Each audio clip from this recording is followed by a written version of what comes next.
Hello and welcome back to our sessions. Today we'll talk about a very interesting topic, that is irritable bowel syndrome. Now we all know that gut is the second brain. ये सबको पता है कि gut जो होता है वो एक second brain माना जाता है, इसलिए क्योंकि ये gut brain axis जो है ये काफ़ी चीज़ें affect करती हैं. So why is it so important that we need to keep our gut healthy too? And that is the most important thing which we talk about today. तो उसका एक एस्पेक्ट होता है कि कुछ सिम्टम्स ऐसे आने शुरू हो जाते हैं जो आप एक्सप्लेन नहीं कर सकते हो. एक टाइप का फंक्शनल डिसऑर्डर आ जाता है. When you use the word functional, what does it mean? Functional disorder का मतलब होता है कि उसका कोई रिप्रेजेंटेशन ऑफ डिजीज नहीं है और उसका कोई मैनिफेस्टेशन नहीं है. बस it is just that it is happening and you have nothing to explain to it.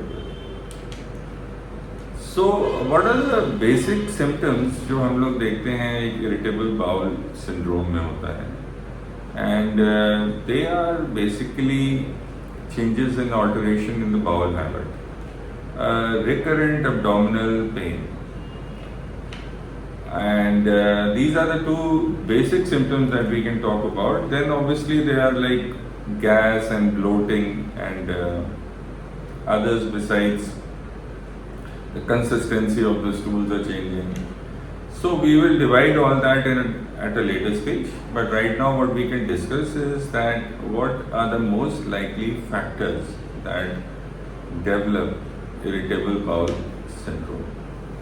तो कौन कौन से ऐसे फैक्टर्स होते हैं जिसके साथ हम लोगों को देखना पड़ता है कि जो है वो इरिटेबल बाउल सिंड्रोम बन चुका है? तो बेसिकली इसको अगर देखा जाए तो 5 कैटेगरीज में हम लोग डिवाइड कर सकते हैं. तो एक तो है जो मुझे सबसे ज़्यादा ज़रूरी लगता है वो है the microflora in the gut. Gut microflora is a big topic, so we can discuss that later. But other changes that are happening are muscle contractions, and then there are nervous system changes. What nervous system changes, we can talk about that later at a histopathological level. Then there are severe infection, gastroenteritis के बाद एकदम से कैसे ये हो जाता है. अब simple gastroenteritis का infection हुआ, उसके maybe you think you have resolved, but then it represents as a different problem in the gut. Early life stress, मतलब चाइल्डहुड स्ट्रेस से भी ये चीज़ देखी गई है कि भाई आपके जो बाउल हैबिट्स हैं वो कैसे इफेक्ट होते हैं लेटर इन लाइफ के. और ऑब्वियसली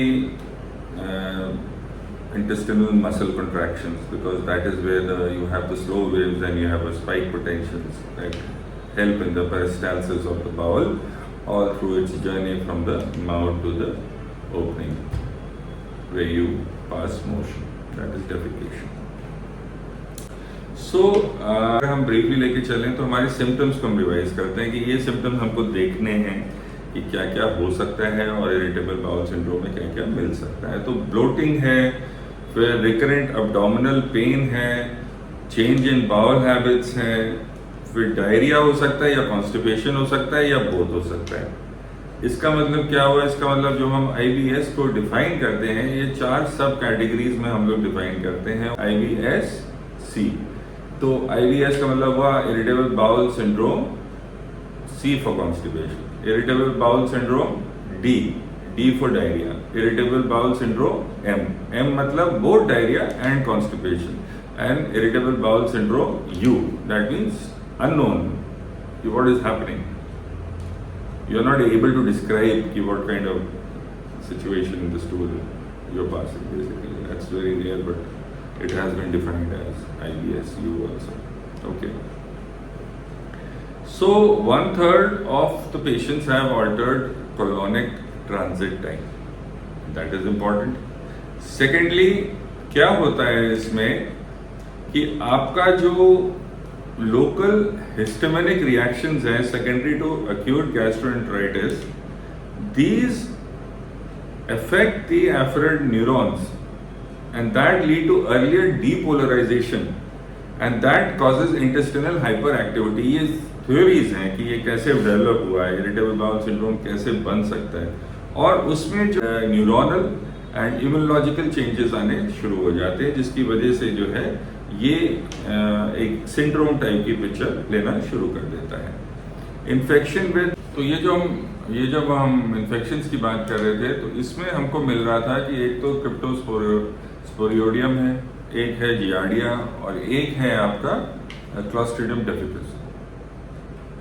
ये क्लॉस्ट्रिडियम डिफिकल जो है और क्रिप्टोस्पोरिडियम है और जो आपका जियार्डिया है, इन इन्फेक्शन से भी इरिटेबल बाउल सिंड्रोम हो सकता है। तो अब जो है हम लोग अगर देखा जाए पेशेंट्स आते हैं ओपीडी में आते हैं तो कैसे प्रेजेंट करते हैं। 12% पेशेंट्स जो हैं जो लगभग आपको हेल्प लेते हैं प्राइमरी केयर सेंटर्स में एक इस टाइप की सिचुएशन के लिए। और वर्ल्ड में अगर देखा जाए तो सबसे ज़्यादा इंसिडेंस जो है वो 21% है आपका साउथ अमेरिका में, और लगभग आपका है 7% जो है आपका साउथ ईस्ट एशिया में है। ठीक है, तो इसके बाद ये भी देखा गया है कि यूएस, इजराइल और कनाडा में जो है women are more likely to have this problem than men, and also seen that women are more likely to have this constipation while men are more likely to have diarrhoea. So this is one of the presentations which we are seeing, और prevalence usually decreases with age. Pathophysiological mechanisms क्या होते हैं irritable bowel syndrome के लिए, तो उसमें देखा गया है कि 3 मेजर हैं। आपका विसरल हाइपरएल्जेसिया है जो मैं समझाऊंगा अभी, और साइकोपैथोलॉजी है, और उससे जरूरी है ऑल्टर्ड जीआई मोटिलिटी। अब ऑल्टर्ड जीआई मोटिलिटी को समझने के लिए हमें ये देखना होगा कि ऑल्टर्ड जीआई मोटिलिटी का मतलब होता है कि हमारे इंटेस्टाइन्स जो हम लोग प्रोसेस करती है फूड को, उसकी एक मायो इलेक्ट्रिकल एक्टिविटी होती है। वो मायो इलेक्ट्रिकल एक्टिविटी होती है, वो बैकग्राउंड स्लो वेव्स के साथ उसके एक स्पाइक पोटेंशियल्स होते हैं। तो जितना गैस्ट्रोएंटेराइटिस होती है या जो भी इन्फेक्शन होता है, तो ये ऑल्टरेशंस होते हैं इन स्लो वेव में, और आपकी late peaking and blunted post prandial response और स्पाइक पोटेंशियल्स होता है। इसका मतलब खाने के बाद जो आपका एक स्पाइक आना चाहिए वो उसमें थोड़ा सा डिले होता है। तो इस वजह से ये आपके जो है एक ऑल्टर्ड मोटिलिटी हमको मिल सकती है, ये एक कॉज होता है। और एक जो है इसमें लिंक टू हाइपर रिस्पॉन्सिवनेस भी एक टर्म यूज किया गया है इसमें, जो जनरलाइज स्मूथ मसल्स जो होती हैं वो ज़्यादा हाइपर रिस्पॉन्सिव हो जाती हैं in cases of irritable bowel syndrome में। So that accordingly the symptoms occur in this. दूसरा विसरल हाइपरएल्जेसिया है, वो विसरल पेन एंड हाइटेंड, उसका जो आपका परसेप्शन होता है पेन का वो थोड़ा ज़्यादा मिलता है ऐसे केसेस में, और सेंसिटाइजेशन ऑफ एफरेंट नॉक्सिसेप्टिव पाथवेज। इसका मतलब जो अंदर जो पेन के पाथवेज होते हैं वो ज़्यादा सेंसिटिव हो जाते हैं, जिसकी वजह से इरिटेबल बाउल सिंड्रोम आपको मिल सकता है। साइकोपैथोलॉजी का मतलब यही होता है कि आपके अगर कोई डिप्रेशन है या आपको कोई, इसमें बोला गया है काफ़ी हाई लेवल तक बोला गया है एंजाइटी पेन डिसऑर्डर्स, तो चलो ठीक है, इसमें कहते हैं कि सुसाइडल टेंडेंसीज भी मिल सकती हैं ऐसे में, but I don't think you should reach that stage. You should be able to overcome this, nothing very difficult to manage, and if it is you are in a good health care provider, and I am sure you will be able to manage this in a very nice way.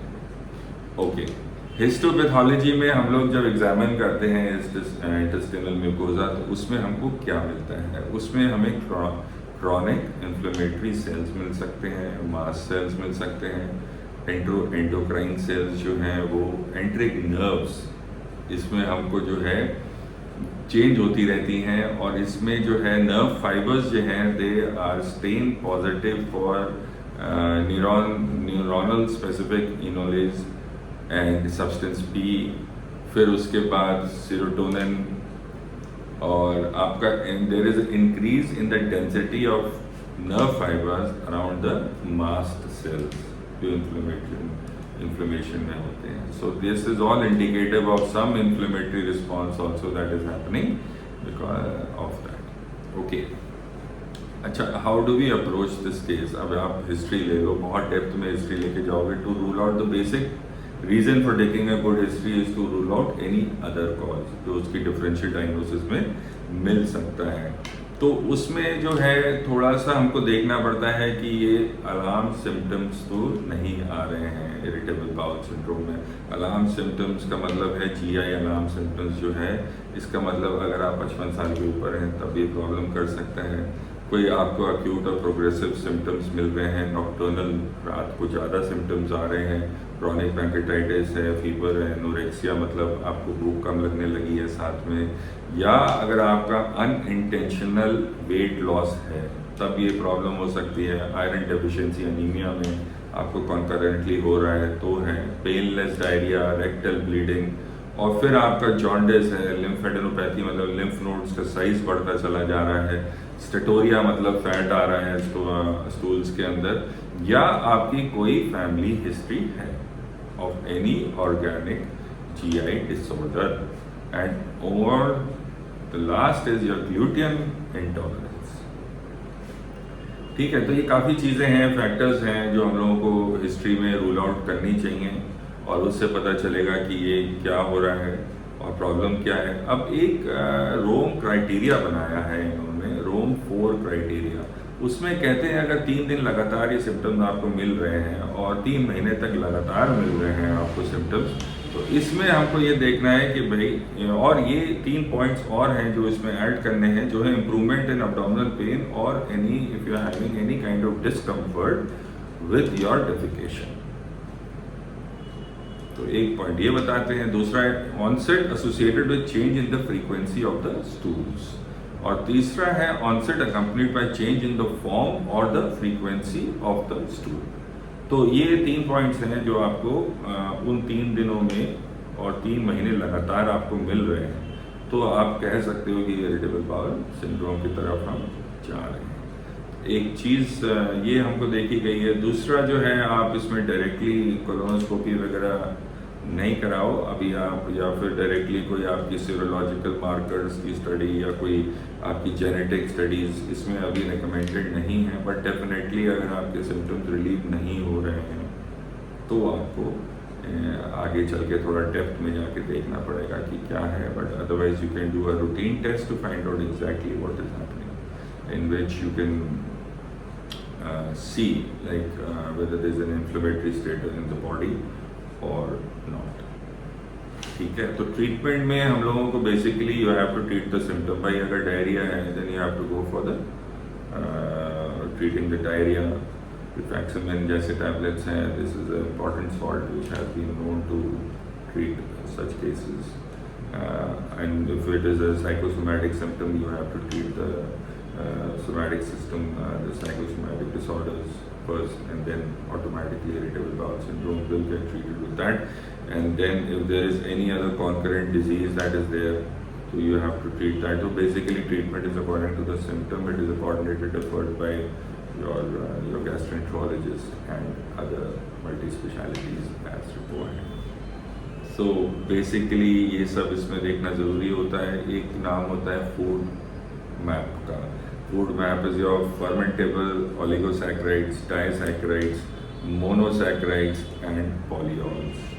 अब ये क्या होता है ये भी समझना ज़रूरी है। कहीं आपके सामने एक आया, you have to reduce intake of FODMAP. So ये these are the basic ingredients of all the diets that we take. F is fermentable oligosaccharides में जैसे you have what you get in wheat and rye, these are all oligosaccharides। इन फ्रक्टांस जो आते हैं तुम्हारे, then you have disaccharides में जो है आपका लैक्टोज आता है और डेयरी प्रोडक्ट्स आ रहे हैं। मोनोसैकेराइड्स में आपका फ्रक्टोज है जिसमें आपका हनी है, एप्पल है, और आपका पॉलीऑल्स में है जो आर्टिफिशियल स्वीटनर्स हैं जिसमें आपका सॉर्बिटॉल और मैनिटॉल आ रहा है। तो these are the foods which you have recommended to have start low FODMAP diet. तो ये एक उसका ट्रीटमेंट में एक बोला गया है इसमें। I think I must have given you a brief idea of what irritable bowel syndrome is। I'd like to see you again next time. Thank you so much.